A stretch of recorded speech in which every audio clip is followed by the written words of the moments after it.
คืนหนึ่งหนาห้อนของภาคอีสานครับเวลาประมาณสัก4-5 ทุ่มตาจันไทยบ้านอยู่ในหมู่บ้านแห่งหนึ่งของภาคอีสานนี่แหละช่วงนั้นหนาห้อนนอนบ่หลับออกมานั่งอยู่หน้าบ้านนั่งเล่นท่านใดนั่นสายตาของตาจันเหลือบไปเห็นแสงสีเขียวๆลอยพุ่งออกมาจากเชิงเขาใกล้ๆกับหมู่บ้านลอยต่ำๆลอยมาซ่าๆแสงนั่นลอยออกมาโดนเกือบ10 กว่านาทีแล้วเราให้ฟังแบบนี้ครับแสงบ่แม่นแสงไฟของคนแสงนั่น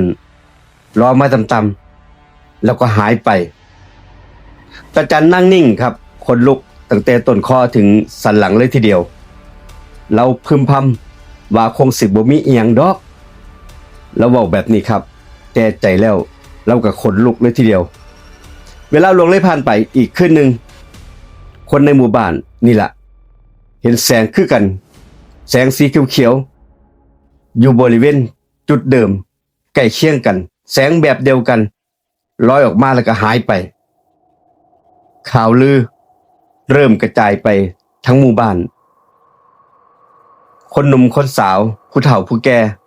เล่ากันลือกันในที่สุด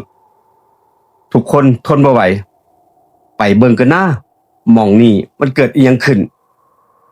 ทุกคนตรงไปเชิงเขาบนเขาแห่งนั้นแถวบ้านเคยเก็บเห็ดเคยไปหาของป่าเป็นเชิงเขา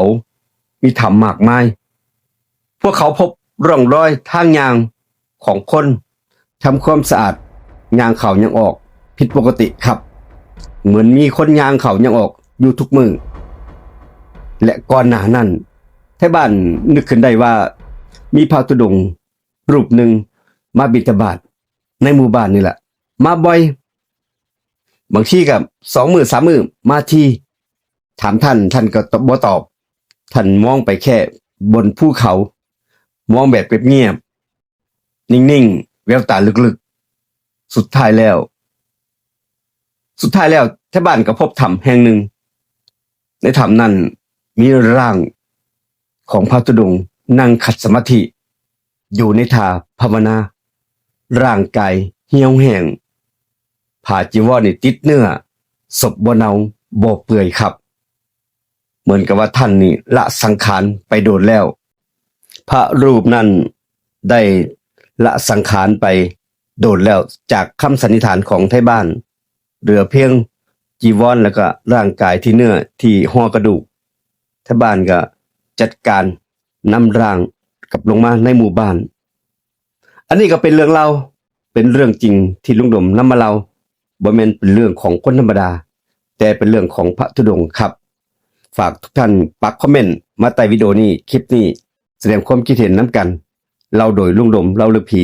ห้องบันทึกเสียงรถทัวร์เรคคอร์ดมื้อนี้สวัสดีครับ